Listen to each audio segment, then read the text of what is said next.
Hello there, and welcome back to coverage here at the Community Super League. Marshall Sycliffe, and I've got a very happy-looking Graham. I'm in a great mood. That's super funny.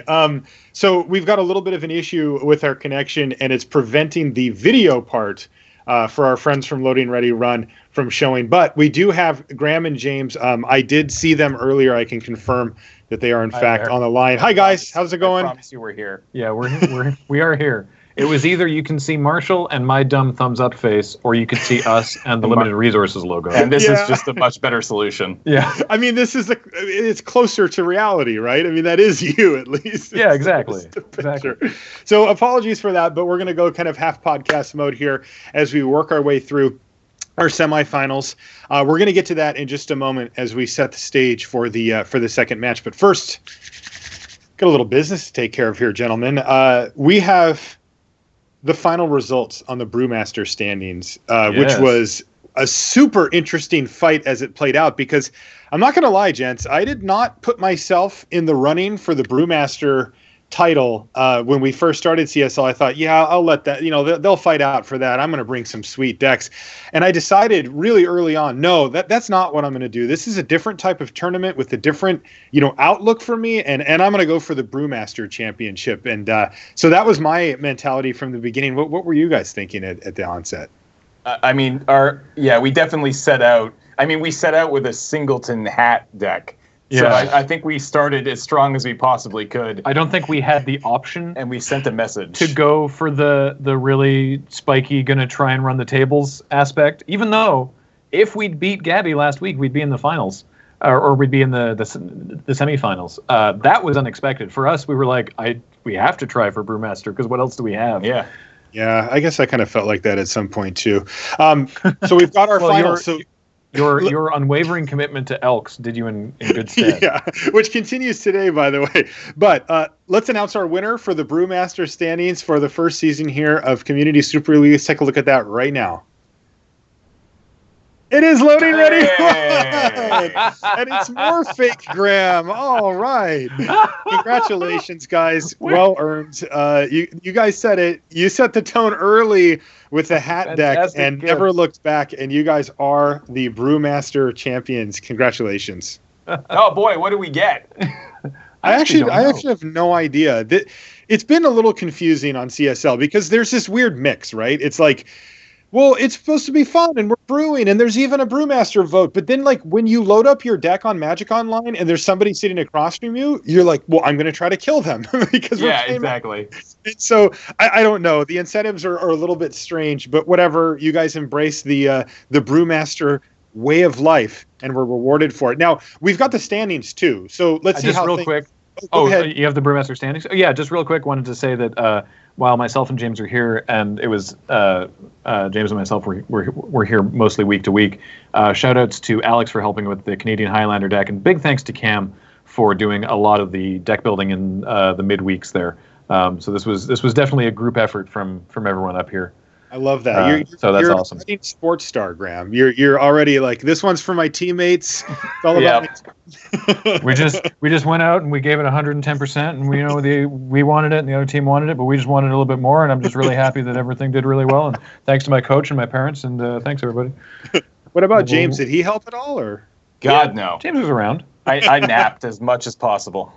All right, let's take a look at the standings. We know you're eager to get back down to the match, but I did want to see how oh my God. Wow. Just beat me by 2 points. 2 points. 2 points. I almost won. Yeah, that was incredibly close. When we you get a nice little beanie hat though. So that's cute. If this is what we win, this is good enough for me. I've always wanted a jester cap. By the way, look who came in third. Kenji. Kenji with that third place in Brewmaster. Brewmaster, yeah. And he crushed. How do you do that? This is just a popularity contest. That's what I think.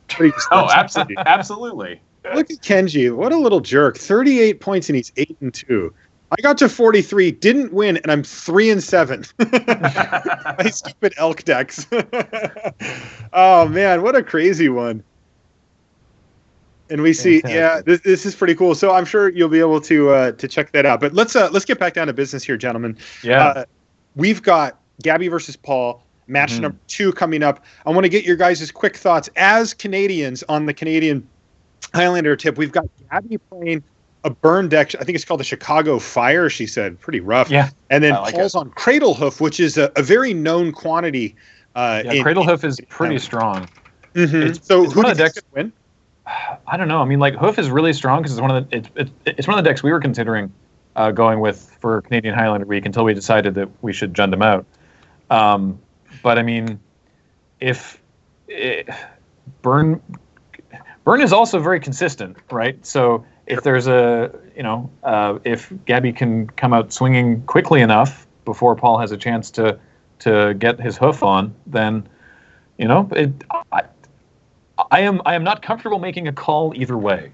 Yeah, the thing that I'm going to look out for this is, when you play a deck full of mana creatures, which is what Paul's playing, you are susceptible to burn spells. They kill all your mana creatures and your deck kind of doesn't do anything. But at the same time, if you're playing a burn deck and you're firing all your burn spells at your opponent's creatures, you need some steady stream of damage, like a creature of your own that can keep attacking over and over, or something like that, because oftentimes you'll kind of run out of cards and they're sitting at 14 and you're like, wow, I've got to draw 5 burn spells or whatever to kill my opponent. That can give Paul enough time to get back on his feet. So it's going to be really interesting. I think if Gabby can combine consistent recurring damage with a few well-timed burn spells, she'll be able to take down Paul. But if Paul, sticks a couple of early mana threats, and anything big should be big enough to beat Gabby, right? Because, I mean, you play a 5/5, a 6/6, just some huge creature. It's going to be really tough for Gabby to deal with that, playing, I'm assuming mainly red cards. We haven't seen the full list. We'll get a better idea when we head down there. Yep. All right. It sounds like they're ready, guys. Now. Yeah, let's head down to the feature match here for match number 2 of our semifinal.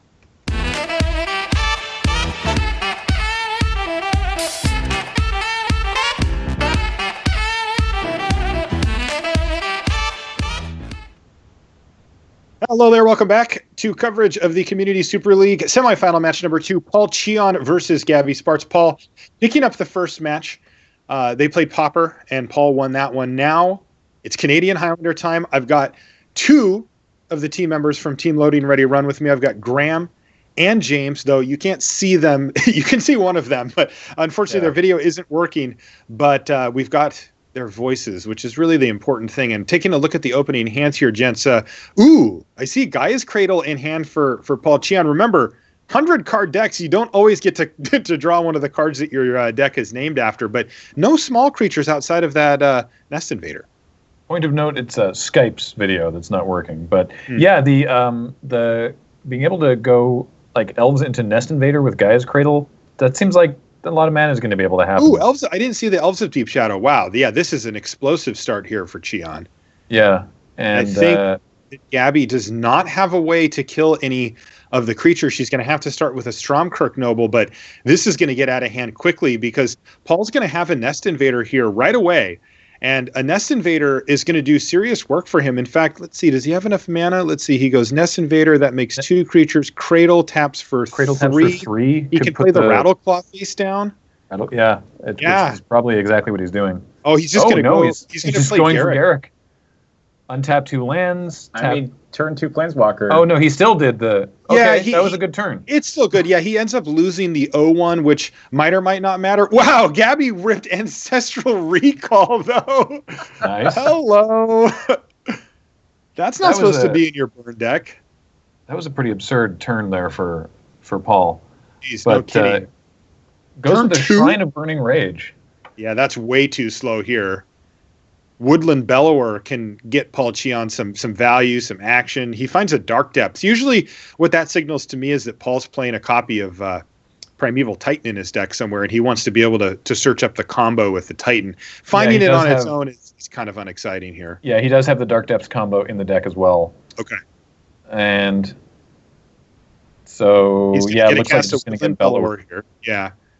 I'm curious to see what he searches up with it here. Cards like Eternal Witness are often what you would get, but with no graveyard, that's not really an option here for Paul. So let's see what he's got. He's probably just like, oh, I'll take a look at my deck and figure it out. I'm sure he's got some ridiculous stuff here. Tireless Tracker is one that's come up lately, but if he was going to get that, I think he would have already done it. Mm-hmm. He may have a life gain option here, something like a Spike Feeder. That could be interesting. We can see some of his deck. Yeah, poking down into the hand there. Wood Elves. A Wall of Roots. Wall of Roots, no. yeah. Well, roots? He's got a Wall of Blossoms and a Wall of Roots there, I believe. Right. But that's all we can see. Oh, there we are. There it is. Oh, well, he's got some options. Some choices. Kitchen Finks, I think, would be a good one here, too. Looks like he went with Fierce Empath. When it enters the battlefield, you may search your library for a creature card with converted mana cost 6 or greater, reveal it, put it into your hand, shuffle your library. So he's just going to turn his Woodland Bellower into another big beastie, maybe Primeval Titan or something. This actually Craterhoof, though? Oh, it could just be Craterhoof. If he can cast it next turn, then he should probably just get that. And he definitely can. Also, we'll note here that Garruk Wildspeaker on 4 loyalty is ready to go. Now, that's Garruk untaps 2 forests or lands? Lands. Any lands. That's how he was able to play all those things on the last turn with the help of a Gaia's Cradle. It's a super powerful combo because, now it taps for 5. You can untap it, tap it for 10 mana just off of that one land. So he doesn't quite have enough mana to Craterhoof this turn. 1 is 5, 6, 7. Well, he actually can tap 7. No, wait, he can cast it. It costs 8 though. Oh, okay. 6, 7, 8. He can cast it. The problem is, I don't think it's lethal yet, is it? Let's see. Don't forget, Craterhoof has haste. Yeah, I know that. It's just the other ones don't have. Oh, it's only 19. Yeah, so. Oh, okay. It's only 19 then. Not lethal at all. No, he's got trample, Gabby. Don't block. Yeah, I don't. Wow. I guess she's going to stay at 18 instead, but. Yeah. Is that good? Is that a good turn? That seemed very good for a turn 3. Would you guys be happy with that as a turn 3 or not so happy? Kind of feel like that's exactly what this deck is supposed to do right there. Oh my god. That's insane. And now he has Garruk that can ultimate next turn. That's overrun and give all his team vigor. And Gabby decides to go out on her own terms, Skullcrack herself. Love it. Wow. No sideboard in Canadian Highlander, so we'll pretty much get right back into the feature of the format, by the way, James. Yeah. Oh, absolutely. They tried. We talked about this at Highlander week when Alex was here, because Alex is heavily involved with the local community and the Highlander Council that determines the rules and the points list. And they played around with having sideboards extensively, and turns out it was actually just miserable. Just sucked. Yeah, it's slow. Ooh, here's a risky one for Cheon. So he has a Mana Crypt, which is scary against the red deck, and he has a Birds of Paradise and a Forest, also a crop rotation that he can use to go get his Gaia's Cradle down the line. The problem is, if he goes land bird, probably just holds the Crypt, I'm assuming, since he can't cast anything with it for now anyway, and the bird gets bolted, he's a little light here. He's got a Primeval Titan, a Tooth and Nail, and a Hornet Queen in his hand, and nothing else. Like, he has no middle ground here to cast. This is very risky for Cheon if he keeps it, which I don't actually know if he has or not. I feel like he's going to. Okay, yeah, he's going to get punished because Gabby has not one but 2 different ways with the Wild Slash and the Lightning Bolt to kill the Birds of Paradise, and she's even got a nice little follow-up with the Berserker there. I just really want to see the quintessential bolting the bird. Yeah, the sad part is she'll probably slash the bird. Probably. Paul has actually decided to mulligan anyway. Good, but he still has the bird. He does, but this hand's so much better, right? Because this one has a Wall of Blossom, it has a Noble Hierarch, and now he's also got a Wild Growth, which is fine too. Actually, yeah, so that's pretty decent. This is much, much better hand for Paul. I like that mulligan from him a lot. And now he gets to play Wild Growth and not expose himself to having the bird bolted, as it were. Mm-hmm. Paul Cheon playing like a champ, and Gabby to Dome. Love it. Defiant. Upstairs with the lightning bolt, knocks down Paul down to 16. Holds the Berserker until next turn so she can do some damage and get those Bloodthirst counters. Yeah, that's right. And also, leaving open, as we said, Wild Slash for possible bird bolting. Yeah, interestingly, Paul, he saw that she's left mana up again. He's going to be very aware that she can have a burn spell, but also she used one, right? The lightning bolt's gone, so it's like, well, could she have another? Yeah, she probably could. But looks like he's going to go for just going to go ahead and play out 2 separate mana creatures here. Don't bolt the board. Don't bolt the board. It's going to get bolted. It got bolted. Oh, no, she's bolting the Hierarch. Which is smart. The literal bird did not get bolted, but yeah, that's fair. I think we have literally lightning bolt in the graveyard and birds of paradise on the battlefield. So this is Gabby had to have made a mistake here, right? Like you're supposed to bolt the bird. It's just I believe so. Yeah. Interesting. Holding up. Yeah, it looks like she's decided that she wants to just fire off the Flames of the Blood Hand or the Flame Javelin here. Ooh, good draw for Cheon. Courser of Crufix. Flames of the Blood Hand in response. And and he hit a land on top too. He's not going to gain life from that because of the flames, but still, that's nice. It looks like Gabby's decided that her best bet is just to try and go to the upstairs. Every single burn spell she has. Yeah. Yeah, you guys are totally right, and I think that's exactly what she's lining up here. It depends on whether or not it's going to, or like it remains to be seen whether or not that's going to work because, he doesn't have the crazy acceleration that he had last game, and he has a lot of expensive stuff in hand. Yeah, she's got a Flame Javelin that's going to do 4 here. But the problem is, and I like this play by Gabby a lot, but this is what we discussed earlier, right, guys? Mm-hmm. She had to use a Flame Javelin to take down a creature, and now that's 4 life effectively that Paul's gained. Yeah.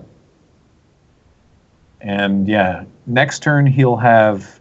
Yeah, send a message, Sending Paul. Message. That's right, buddy. Don't let her push you around.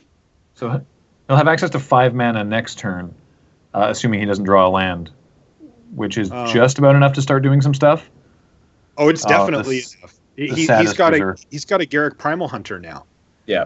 And that comes down on 5, and this is now he's got 6, and so Caller of Beasts could come down. There you go. Yeah, he could do either one. It's just up to Paul what he wants to do. So this is getting way out of hand here. Gabby is super far behind. I mean, she just played like the saddest 2 creatures ever: a Stromkirk Noble that's never going to get in, and a Stormblood Berserker that's just a 1/1. Yeah. So minusing Garruk to just put a green creature into play, puts Regal Force into play, draws 3 cards for the 3 green creatures he controls. And how many Garruks is too many Garruks? Well, right now, 3. 3 is not enough. Need more Garruks. He might cash it in. He might just plus this Garruk, find a bunch of stuff, and play another one. Ooh, Green Sun Zenith. Green Sun is really spicy here. Yes, it is. And we saw all the cards that he had just that cost the green creatures that were 3 or less mana. Now he can just get pretty much any of them. Yeah. I don't know if he can hoof here, though. He probably will have to set the win up next turn. The plus on Garruk Caller of Beasts, which Paul just did, is reveal the top 5 of your library. And do you get all the creatures revealed? Yeah. Yeah. And he only hit 1.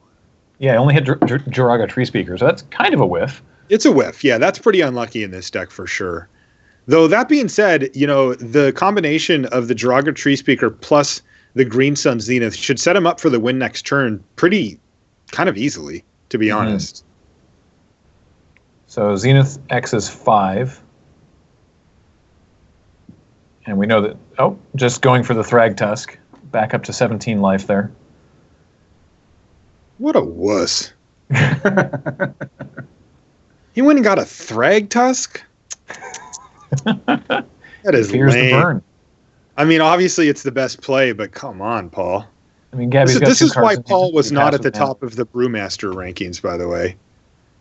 I had so much respect for the attack with the Birds of Paradise, and then he does this. You've let us down, Paul. Shocking behavior from Paul Cheon.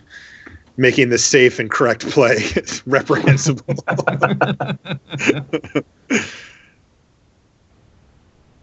So there's Garruk plussing again. Hits Voyaging Satyr and Devoted Druid. Devoted Druid. There we go. Yeah. And it looks like he's going to go for the big time here. He's going to play Expedition Map to go get his Cradle, I'm assuming. I can't imagine that would not be the correct. Right? It just feels like you kind of have to. I mean, he's done stupider things in his time, so. You got to nick those. He got Nykthos. Oh, fair enough. I guess with even Garrick more and Regal mana. Force, 1, 2, 3, 4, 5, 6, 7, 8, 9. He's got 10. He's got 10 green pips in play. Yeah, so maybe that's just more mana, right? It's only 5 currently. I guess. For the Nykthos, so this nets him 8, so that's Fair enough. officially more. All right, Tooth and Nail. Tooth and Nail. Here now we go. He gets to go get Crater Hoof plus whatever. And win. I mean, I else. mentioned this deck was pretty strong. Yeah, I mean, this is honestly. Hornet Queen my too? God. Oh! I mean, it won't. It'll still have summoning sickness, right? Yeah, it does. It does, but it adds another 5 to the plus X of Crater Hoof. God, these guys are going to get big. Paul, you totally redeemed yourself. I got to see how much this is for. All right, Gabby's going to go out swinging here with the Magma Jet on herself once again. I'm assuming she bottom. Minus 53! Wow. Good. Well, that was over in a real hurry, wasn't it? Holy smokes. And that does it. That means Paul Cheon wins the whole semifinal and will find himself facing off against Kenji Higashira. Guys, that was insane. You know, you and I both said it, that the Cradlehoof deck, one of the really good decks in Canadian Highlander. Boy, was it shown off there. Yeah, those were some beautiful games there. Holy crap. Right, so congratulations to Paul Cheon for moving on. Of course, congrats to Gabby Sparks for another fantastic season. She put up great numbers and found herself in the playoffs with these 2 monsters. She won't be able to play in the finals, but a great season for her on the inaugural Community Super League. But it is, in fact, going to be Paul Cheon versus Kenji Higashira in our finals. Mm-hmm. And as you can see, I'm really pleased about it. Can you say that again, Athena? Okay. All right. So, because the third who's format was that? We will. The Okay. third, So third format go ahead. was Grant. going to be No-banlist Modern. If it ended up going to round 3 between Gabby and Paul, but that proved not to be the case. However, we're going to show you a No-banlist Modern match anyway for funsies, or at least a game. Yeah, so that's cool. It looks like the chat was starting to get a little anxious about missing out on that match. So it's all in good fun here at Community Super League. So we're going to be bringing you yet another match. We're still sorting out how the commentary is going to go for that. So I guess while they sort that out, Marshall, who do you have your money on for Paul versus Kenji? Do you really not know? I mean, I want to hear you say it. My little buddy, Kenji Higashira, man, that's my guy. I mean, I've known Kenji for a really long time now, and him and I used to play at the same magic shop because we're from the same city randomly here, just north of Seattle. And I remember when he was still in college, I didn't know him, and I had started playing at the shop, and he would come in, and he'd show up, smash everybody, and go back to college. And I'm just like, who the hell is that kid that keeps coming here? I'm just like, some new guy, right? Oh, who's the new guy? And you usually think, probably not that great. I've never seen this person in my life. I know most of the players in Seattle area, and then you come just smash everybody and leave. And they're like, oh, that's Kenji. He used to play here all the time or whatever. And, he plays a lot of Magic Online. And I did not understand quite what they meant when they said he plays a lot of Magic Online.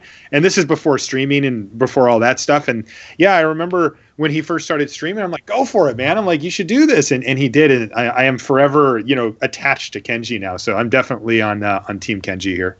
Awesome. Yeah, I kind of have to go with you on that one as well. Team Kenji. Team Kenji. Let's do this. Or Paul. Say again. All right. It looks like they're going to hold us on. You guys cool with that? Mm-hmm. I don't know what time it is in Canada right now, but it's like 3 a.m. We're in the same time zone. I'll be beating a hasty retreat, but James will still be here, hidden behind the picture of smiling thumbs up me. Of you, which is just very confusing. But that's fantastic. All right, so James and I will do a commentary of this last one. Do we have the deck lists? Maybe we could take a look at them. I am curious to see what they brought to the table here. So let's take a look at this is Paul's deck. It's elves again. Look at that. Again? It's got Critterhoof in it. Oh my god! He's just playing the same 3 decks across 3 different formats. Pauper elves, Highlander, Craterhoof, Elves, Elves, and basically. then No-banlist Modern. You're Elves. totally right. He just Wow. ran all three little green guys. I love his commitment. I got to give it to him for that. I kind of do too. And plus, these players, you have to realize they were tasked with coming up with up to 4 deck lists on pretty short, only 5 days or something. And I kind of like Paul's idea of saying, you know what, play one way. We're going to run the mono elves attack here and just do it this way. So I dig it. I like that. I respect it. And this deck is insane. This is definitely one of the stronger decks to play in No-banlist Modern for sure. It's about a turn off the pace of the fastest possible decks, but it's very consistent and very, very strong. Yeah, we did get to see, I believe it was Kenji played elves. Played elves earlier in the CSL, and it cooked off beautifully. So let's see what Gabby is having to bring to the table yet again against elves in No-banlist Modern. Poor Gabby, she's a good sport. Eldrazi. Nice. All right. Okay. Oh my God, 4 Chalice of the Void in the main deck, guys. Wow. That's pretty good against elves. Pretty good against elves. Yep. Oh yeah. boy. And Thalia. Interesting. Okay. So this is going to be. I haven't seen this build of Eldrazi. Wait, what is happening here? Right? Thalia. So it's like I guess the thinking is that this is all creatures outside of literally 7 non-creature spells, so it just punishes your opponents way more. Is that the idea? Yeah. Okay, I'm into it. Yeah, and there's a Simian Spirit Guide in there as well. Yeah, 4 of those. That's just the modern way. That's your modern Lotus Petal. That's your modern way to get 1 turn ahead, basically. And you guys have seen it. I mean, the difference between, casting the Thought-Knot Seer a turn early is massive. You can take away a key spell. You can really disrupt your opponent. So yeah, I think the takeaway that we all learned after the week of No-banlist Modern was thank God Modern has a ban list. I know. I certainly felt that way too. Yeah. All right, it sounds like they're ready. We've got bonus match here, so let's head down and see if Gabby can redeem herself with one match.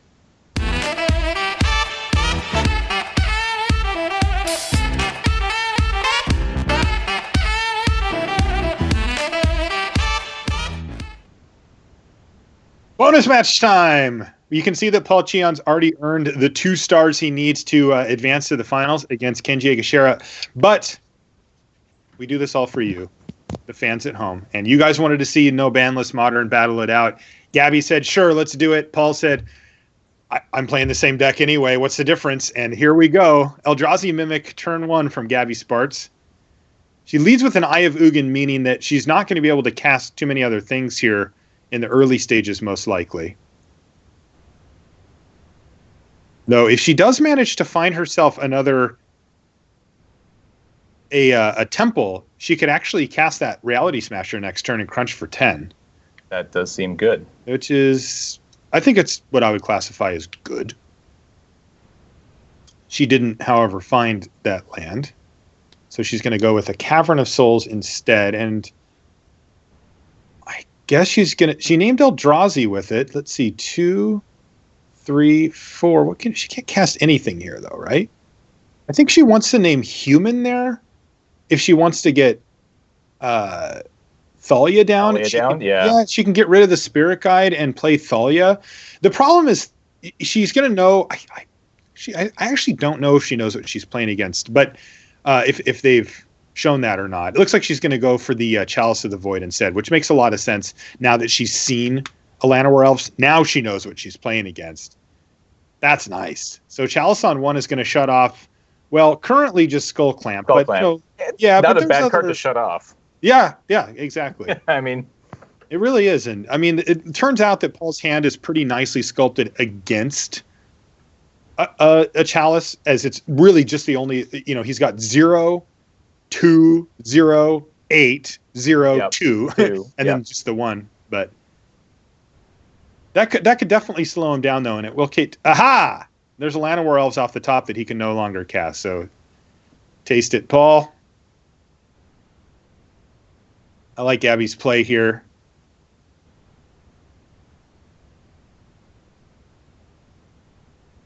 She finds a Caves of Koilos, but she can't currently cast the Reality Smasher still. Thalia's good to go, though. Yep.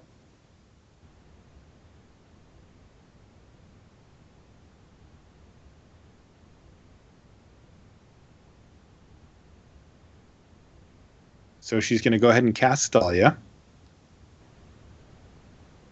And not attack with the Mimic, which makes sense. And another Skull Clamp. Another 1-drop. Oh, my God. Boy. The longer that Chalice sits around, the better it gets. That's awesome. So there's now 3 cards stranded in Paul's hand. So his only play really here is the Elite, right? So yeah. 1, 2, yeah. Yeah, I mean, he could play a Summoner's Pact. He's got 4 mana now that he can pay for it on his upkeep. But it gets a little sketchy. Like if she has something like a Dismember, then that can go really badly for him. Right. Also, I have no idea what he would get. I mean, I'm assuming he doesn't have the win here or whatever.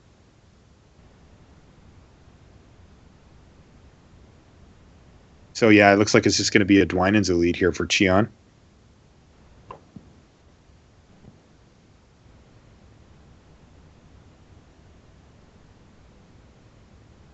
And another Mimic. Well, that's not too bad. Next turn, it would have been super sick, but this turn she still gets to copy it. Unfortunately, it will not have haste. Just the power and toughness, but she does get to crunch for a whole bunch of damage, and it looks like Paul's interested in getting rid of Thalia here. Now that Gabby's hellbent,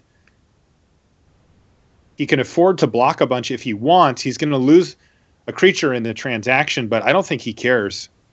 No, at this point. No, and he's going to go ahead and throw away an Elvish Visionary to prevent 5 here as well, which makes a lot of sense. So this attack from Gabby, properly aggressive, but I think Paul has really good blocks here in that he gets to trade off a Dwynen's Elite for the Thalia, and he can cash in, a fairly replaceable elf and the Elvish Visionary to save himself 5 damage. And remember that 5 damage is temporary. That Mimic is going to go back down to a 2/1, so he's going to do that. All right, it looks like he's going for a Summoner's Pact here. And grabbing a Reclamation Sage. Yeah, he wants to free up those 3 cards that are just stuck sitting in his hand here. Yeah. Now you got to respect that. Now, does he have a land drop to hit here? No, but he can just play a Llanowar Elves. Okay, that makes sense. Again, this could have been a touchy spot if she were to draw a Dismember, but he actually has enough mana now that even if one of his elves were to die, he can still pay. Right. Just enough. And Eldrazi Temple for Gabby isn't going to get the job done here, though. She still has that Reality Smasher. Yeah. Get to smashing, buddy. Yeah. I mean, Paul's already sitting on 12 lives, so. Totally. He's just going to have to take 5 here. Yep. And again, this turn's not super sweet for Paul just because he has to tap out all but one of his mana here to pay for his pact. If he draws a land, it can be better. He's going to have just green mana available from that one Llanowar Elf. And it looks like he's just going to draw and cast a Llanowar Elf here and then pass. It's getting a little laggy for me. For some reason. Yeah, I have completely frozen. I haven't actually seen that play yet, so. Yeah, there's a little bit of a hang here. Looks like she drew a Dismember is what I thought I saw. Yeah, I see a Dismember in her hand now. Yep. Paul goes down to 2. He knows that he's safe in the sense of she's not going to have a burn spell here. But he needs to find some action. He needs to get some big blockers down to be able to get in the way of all these attackers, because now the Mimics are also lethal. So they each demand an individual blocker of their own, and the Smasher needs to have 4 toughness put in front of it too. Yep. So Paul's behind. Yeah. Like, he's. And I don't really see. Might die. I don't see much in his hand to save him from this, actually. Yeah, interestingly, he has a Heritage Druid here, and he's also got a Nettle Sentinel plus a Dwynen's Elite. He can make a lot of mana. And he's got a Skull Clamp. Maybe he can just chain a bunch of things together. Let's see how he puts this turn together. He's going to start off with that Nettle Sentinel. This is a big turn for Cheon. That Reality Smasher, holy crap, it has done a lot of work.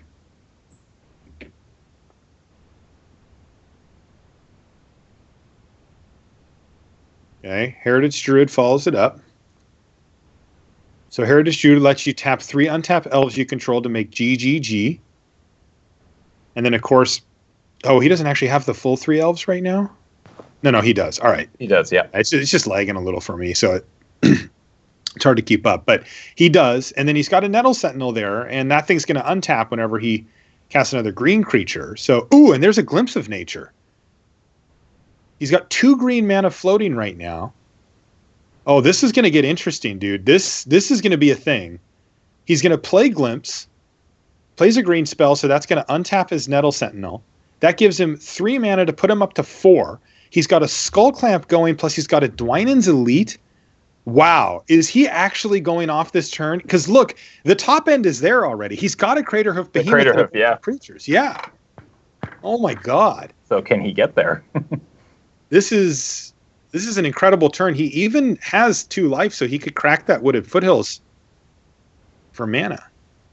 All right, here's Dismember, though, by Gabby. A well-timed Dismember here is going to take down the Heritage Druid, and that just might be the game.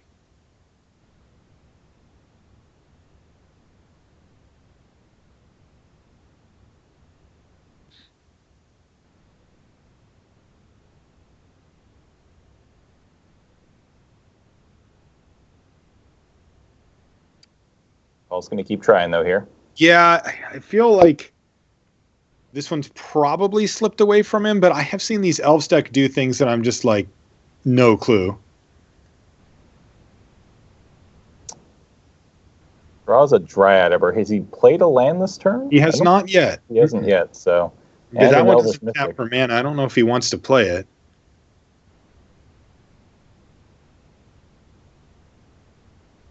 It does block, though. Yeah. But like I said, he needs 2 creatures. He needs at least 2 creatures to block the Mimics, plus 4, now 5 toughness to put in front of the Reality Smasher. I don't see how he gets there.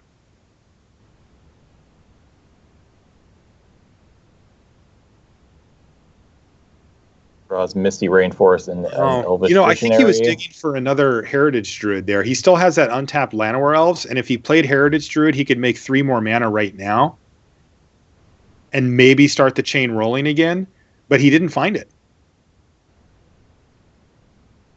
Yeah, and now he's just out of mana. Yep. Even if he finds a Heritage Druid, he can't cast it. Wow, and Gabby wins. Gabby takes it. All right. Ooh. Gabby with the well-timed Dismember takes down the Heritage Druid and secures the victory for herself there in game 1 of this completely meaningless playoff match. Maybe I should say exhibition instead of completely meaningless. What do you think? I mean, yeah. We'll call it a friendly? It's a friendly game.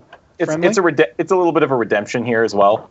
Oh yeah, it actually It actually, I meant meaningless into terms of the community super league, but you know Gabby, I mean, she's a battler and she does not want to go out 0-2 to Cheon. She wants to send a message on the way out the door here.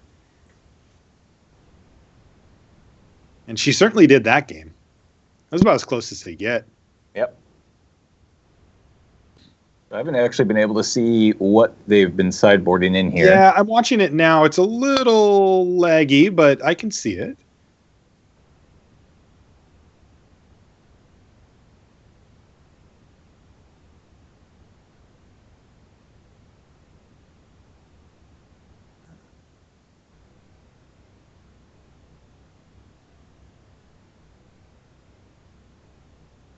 Paul's having a hard time figuring out what he wants to sideboard. We're kind of all watching him now.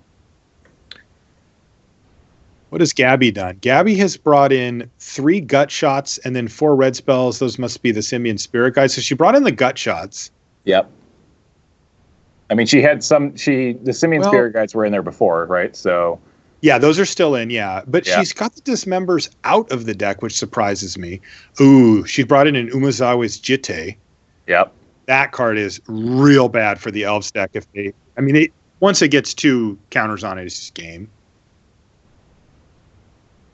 All right, looks like we're going to go ahead and try to restart the stream just to get rid of the lag a little bit. So hang with us. We'll be back in just a